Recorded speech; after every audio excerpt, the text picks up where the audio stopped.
Marvel Age Star Wars. My name is Sean. I am returning with Brooks. Hey, everybody. Welcome to part two of issue 18. In part one, Han and Leia discover that Luke is unconscious on board After the. attempting a Jedi trance. Yeah, he went to a meditative trance and saw something that scared him, and he said, no, and then passed out. Yeah.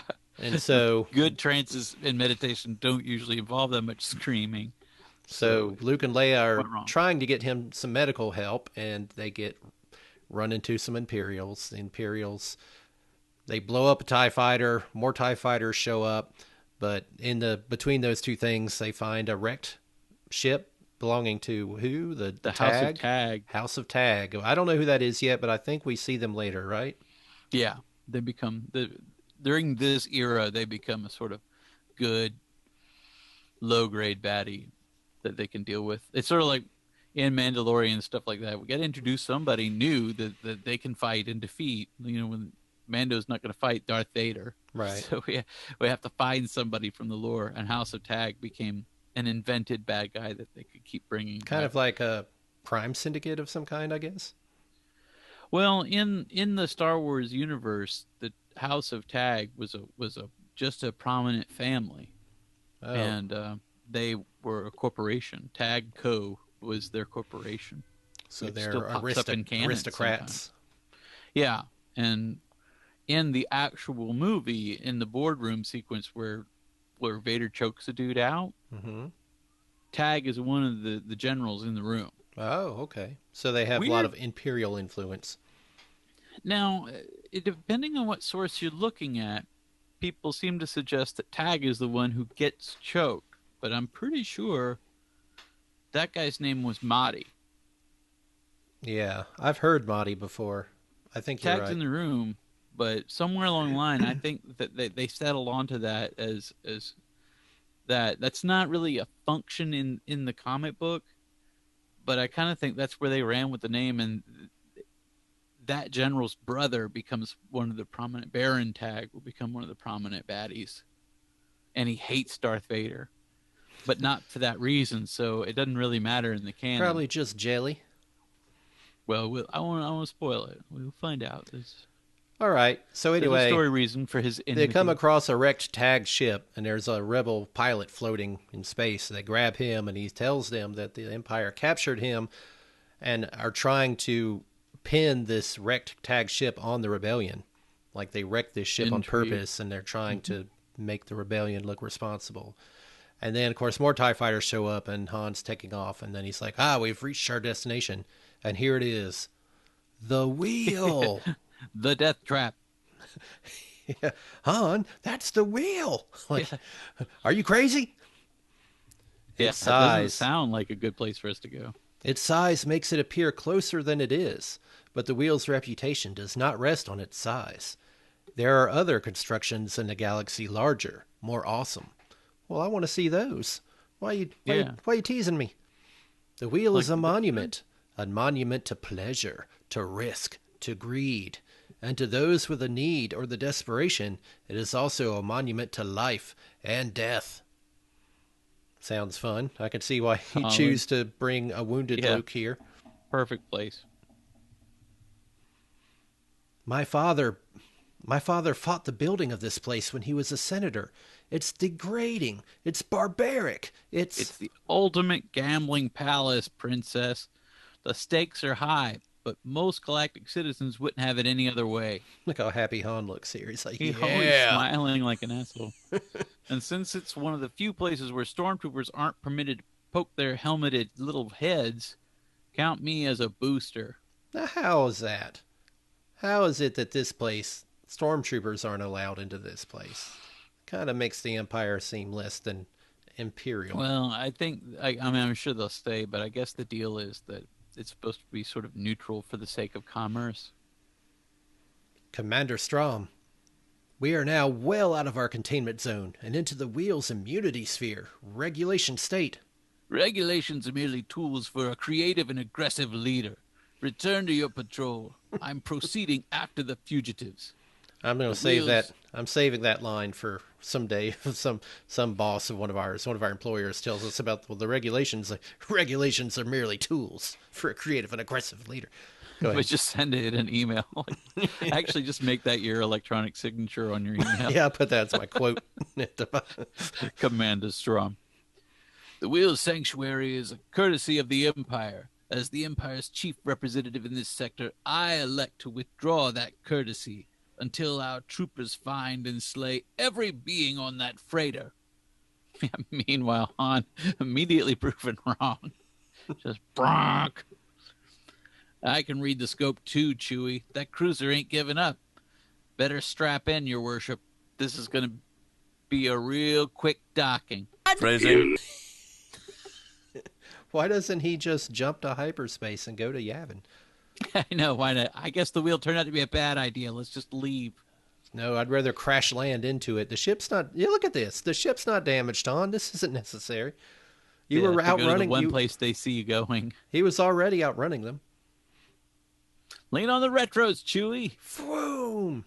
Freighter, this is a reserved bay. You belong.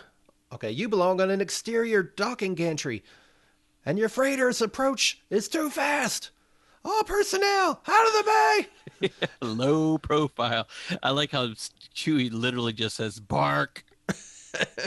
What do you mean we cut it too close? Anything shy of the bay wall is a great landing. His face looks weird there, too. I was just thinking that same thing. Let's go, princess. We made it. I'm afraid one of us didn't, Han. Your rough landing your killed the pilot. driving killed this guy. Well, he didn't even have a name. Oh, well. Chewie, take his body with you. We'll split up for now and meet later at the Crimson Casino Lounge. Princess, you'll go with me and the droids can get Luke to the hospital facilities. No, we can't abandon Luke in his condition. Lady, you're a known leader of the Rebel Alliance. With the Empire hot on our heels, Luke's much safer with the 2 anonymous droids. Now move. Once we're safe in the upper levels, I'll straighten this out with Wheel authorities. Though it's hard to admit, Leia Organa finds Han Solo's words make sense. I like how he just assumes that Chewie knows what to do with a body. Hey, take this dead body. There's some history there. Yeah, deal with it. Chewie, You do know what you do. Yeah, do your thing. I'm not going to ask any questions. Just do what you do. Mm-hmm. And the poor droids have to, on their own, figure out where to take him. But of course, neither she nor Han know the extent of Commander Strom's orders. We're after rebels. I wish I could do the little things that they're... We're after rebels, guilty of piracy, and have been authorized to shoot, to kill. Where did they go after abandoning the ship? They scattered, but on the wheel, you've no right to. We've whatever right our commander gives us. Heat particle detector indicates they split into 3 groups. Each took a different lift. Quickly, we'll do the same. This assignment's going to get sticky if they reach the crowd on the upper levels. I'd hate to accidentally blast a vacationing Imperial governor. Yeah, I mean, it happens. That's a Frank Drebin line right there. To think the next time I kill someone, I could be arrested. I don't want any more trouble like you had last year on the South Side. Understand? That's my policy. Yes, well, when I see 5 weirdos dressed in togas stabbing a guy in the middle of the park in full view of 100 people, I shoot the bastards. That's my policy. That was a Shakespeare in the Park production of Julius Caesar, you moron. Excuse my interrupting, Senator Greyshade, but we seem to have a serious complication. Fugitives have boarded the wheel without paying a registration fee or establishing their credit level. A small matter, sir, except Imperial troops have followed and are seriously bent on destroying them. Well, that is interesting, Master Com. Better put me in contact with the good Commander Strom. Nature seems to have compensated for his lack of hair by making him exceptionally thick-headed. Snap. Yeah. Burn. He has a bald burn. Mike? Done, sir. He's on his Imperial... Wait. Done, sir. He's on his cruiser at the Imperial dock. Strom, what's this all about? One of the casinos forget to let you win? Commander Strom to you, Greyshade. And Senator Greyshade to you. Whoa. Boom. Burn! Burn! Burn! Dude's casting shade. He's got, Yeah, they got for real. Greyshade. He's casting shade. Greyshade, no kidding. The Emperor may have dissolved that august office, but I still like the title, even if I did put it to dubious use. Now, why are your men on the wheel? To kill rebels. An answer worthy of a military man and a fool. Ooh. Strom, aren't you aware that much of the Empire's military funding comes from the tax on the wheel's earnings? Those earnings are large because most of the galaxy likes to gamble here. And they like gambling here because they know it's totally free from Imperial interference. Start interfering and you dry up this fountain of wealth. Even the Emperor understands that. If he learns you've jeopardized it, you'll be lucky to command a fertilizer scow. Kill your rebels after they leave here. It's one of the purposes of your containment zone. Perhaps you'll change your song, Greyshade, when you learn these rebels plundered and destroyed a House of Tag merchant ship when delivering wheel profits to your inner system's bank. Oh, do you think the Imperials stole the profits? Blast you, Strom! Why didn't you say so at once? All right. If your men can get the rebels on the lower levels, they're yours. But I want one alive for questioning. Thank you, Senator. Relay the wheel administrator's wishes to our pursuit squads, but see that the transmission is garbled. Yeah. He wants to... like, stupid. We don't have a garble switch. There's a garble knob right there. Garble knob. Empire thought of everything. Yeah, turn the garble knob to 5. Garble knob. Yeah, there's a GK5. Particularly that business about one alive for questioning. Make sure they think it's 2 alive. Yeah. Alive, the fools from that freighter might cast doubt that the scuttling of the merchant ship was a rebel action. Dead, they'll be our final proof, I think is what that should say. Mm-hmm. Editors? Took you 2 months to produce this issue. That's true. And the most important step in the success of the Empire's plan. R2-D2, these access corridors seem endless. We're lost. My servo motors are overstrained, and now what are you doing? Doop. Trying to tap a main computer line in the wall circuitry? Well, that might aid... that might aid in locating the hospital, but surely we don't have much time to spare before... There they are. R2, we don't have any time at all. Blink. How do they know that... who told them that there were 2 droids holding a unconscious dude? I think stormtroopers just say there they are no matter who. Those guys look fishy. I guess they do look kind of closure. fishy as a droid walking around with like a body. Yeah, and another droid hacking into the system. Vaporize them, the droids, right along with the injured rebel. You ever see on Family Guy, there's this little bit where he talks about the title of a movie being said, like in the movie. Like they're watching a movie and the character on the screen will say the title and Peter go, eh? That's what I feel like right now. Like this is the cover of the issue. Like, So everybody used to make fun of that's Will Smith saying, "You talking about some kind of Suicide Squad?" Yeah. Yeah. Shall I intercede in any way, Senator Greyshade? For 2 droids and an apparently dying boy. Not worth the effort, Master Com. Are you getting anything on the others? Oh, so they're watching. Well, apparently watching some kind of gladiator fight, too. He's got a lot of screens. Here's something now, sir. Here's something now, sir. A man and a woman pinned down by the stormtroopers on level 5. Master Com, give me tight focus on the woman. I feel like a little bit of phrasing there. Like, whoa. Hey, phrasing! Tighter. Zoom and enhance. Now freeze frame that. Print it out. You recognize her, sir?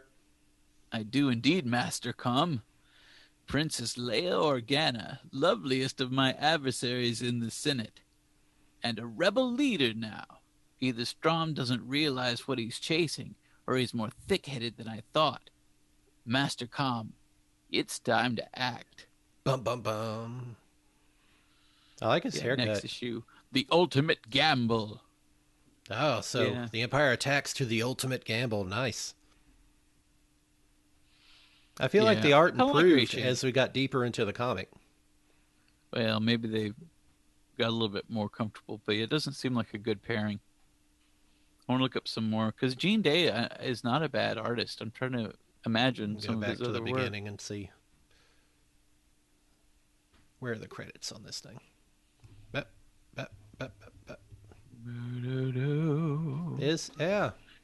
I guess. Oh yeah. So it doesn't say inkist; it just says artist. So I guess could be then that Carmine Infantino did breakdowns, and Gene Day had to do some more finishing. That could explain where he's got the basic style in there, but a lot of the detail that you're used to with Carmine Infantino's is there. Yeah, maybe they. I suppose that's possible. Inked it, but did more than just the inking, because they don't have an inker listed here at all. Well, I know I pick on Howard Chaykin a lot, but that was like one of the deals. Even when we were reading in Star Wars, even the fans were like, looks a lot like Howard Chaykin just did basic breakdowns, and Steve Leialoha did the real artwork after that. So maybe something, Carmine Infantino may have just been stretched a little thin, which is why they were having trouble, and they brought in Gene Day to finish it up while they used a filler episode. Well, there you guys have it. The Empire Strikes. What'd you think? Enjoyed it. I think this one's going to be fun. This is them. I know there's already a bunch of weird stuff, because it seems like if they have the entire cast together for any amount of time, one of them passes out or something. Like, I don't know why they can't have a story just has them all involved. But as I recall, I think there is a fun sort of thing, because they started this off with him trying to learn a new Jedi skill, and they go to a fun like space casino, and they're introducing a new villain, a couple of new villains, because Greyshade is going to be kind of a lesser boss. So with Greyshade and Strom, you got a couple of baddies, and I don't know when Baron Tag comes in, but they're starting to hint at the Tag family and all this intrigue that's going to involve them. So very cool. I like this comic because every now and then Luke does something where you can see he's still studying on his own. I keep saying that this was a big problem for them in the new movies, because they didn't do in-between adventures. Like, it would have fixed things a lot better if you had some one-off adventures with Rey where you could see her learning stuff. I don't know why that's such a big dissatisfying. Because it gets movies, she's picking it up somewhere. I mean, it would take just like a 30-second shot to establish that. So I don't know why they didn't bother with that. But let's not get into the sequels. We'll talk for 45 minutes about everything. No, I'm done with that conversation. But I do think that was a missed opportunity for their expanded universe. That's one of the things we'll get into it when we talk Mando, because at least one thing Mando does really well is mine that expanded universe, and to some degree exists in that expanded universe. So it gets to play around with those ideas without being beholden to like a larger event in a big movie or something. So what does Luke see that makes him go, no? Is he seeing something that happens in the wheel? Is he seeing the future? I can't remember. Well, he was like, here comes. Like, obviously he's coming. having some kind of vision, so to come. Yeah, like someone was coming. Maybe Vader? I don't know. But I just like that they work in a Jedi kind of thing for Luke to be doing. So this is him, working to level up, so he has a little bit more control. And they can't get into too much because they don't know what leveling up would look like. They don't know what he's going to be doing in Empire. It's kind of cheating now because Disney has it and like, well, we'll go write some comics that take place between Star Wars and Empire. It's like, well, you have all the information. That's cheating. You know exactly what Luke can do when we open with Empire. But it was fun for them to try to guess and they had a very limited amount of stuff they could have him do. So it's cool. I like it. I think this is going to be a fun storyline. It's going to have a gladiator pit in it, you know. Science fiction in general has a lot of space arenas, but Star Wars has had its share in the movies and out of the movies. I don't know why. It's just fun to throw your hero into a pit and watch him fight some kind of horrible monster. It's mano awesome. y mano. That's how Attack of the Clones ended. Well, yeah, it wasn't much fun in awesome. that. I thought that was fun. I think that might have been the most fun sequence of all of those movies.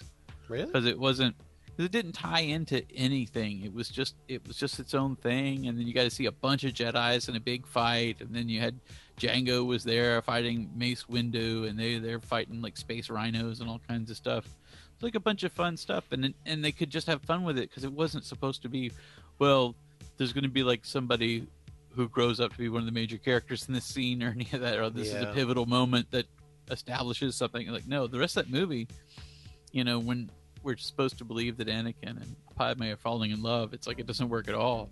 But that scene's awesome. Imagine going to a boxing match or some kind of MMA fight or something, and then all this insane stuff starts breaking out. Soldiers start dropping down from the ceiling, and a full-on firefight breaks out. You'd be like, heck yeah, this is what I paid for. Until a stray blast takes you out. Well, we mentioned Mando earlier. Stay tuned to the channel. We'll have our Mandalorian responses coming. We'll keep doing that until the show runs out, which is coming all too soon. Yeah, it's been fun. In one way, I'm glad that it's only limited time, because a weekly episode is hard for us.